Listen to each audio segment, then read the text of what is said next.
In the center of Colombia, far from the public eye, the roar of military transport aircraft echoes across the vast runways of Tolemaida Air Base.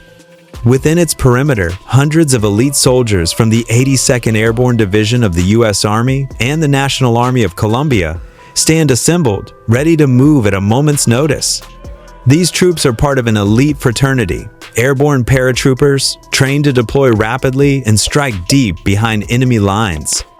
Their arrival here is no routine gesture. It is a deliberate show of combined strength, just a few hundred kilometers from the tense border of Venezuela. To understand the weight of this development, one must look at the geography. Colombia lies at the northern gateway of South America, sharing a long and porous border with Venezuela. This region has witnessed years of political turmoil, mass migration, and armed smuggling groups operating across the frontier. By staging airborne forces here, Washington and Bogotá are quietly reshaping the balance of power on the continent. These are not static garrisons, they are rapid deployment shock troops. Their role is to project force quickly, seize critical terrain, and create a foothold for larger follow-on forces. The 82nd Airborne Division is one of America's most storied formations. Headquartered at Fort Liberty, formerly Fort Bragg, it has deployed to nearly every major conflict since World War II. Its soldiers are trained to deploy anywhere in the world within 18 hours. Alongside them stand paratroopers from the National Army of Colombia, battle-hardened troops who have spent decades combating insurgencies and securing their homeland from internal threats. Their experience in jungle warfare and irregular operations makes them formidable partners. Together, they represent a fusion of American airborne doctrine and Colombian operational expertise, a combination that significantly enhances the region's security posture. Joint operations of this scale require an extraordinary level of planning. Staff officers from both nations align command structures, synchronize communication systems, and establish common rules of engagement. Logistics teams coordinate airlift schedules, fuel supply lines, medical support networks, and rapid resupply routes. Behind every soldier who jumps from an aircraft, hundreds of personnel are working to ensure that the operation functions like a machine.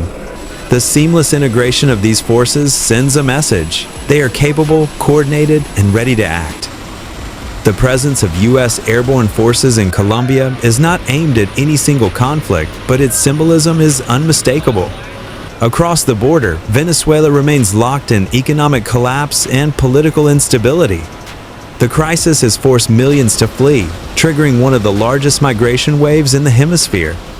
Armed groups and smuggling networks exploit the chaos, eroding security along Colombia's eastern frontier.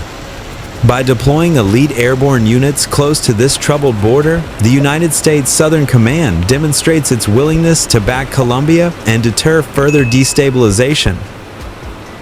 Military analysts describe this as a classic demonstration of deterrence.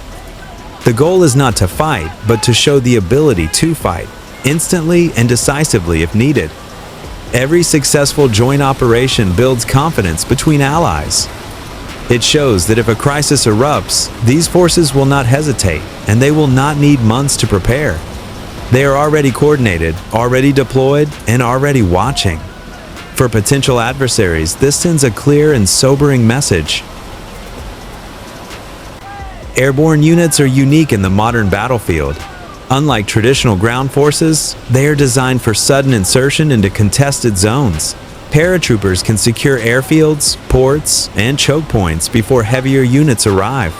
Their strength lies in speed and shock. The mere knowledge that such units are positioned nearby alters the strategic calculations of any actor in the region.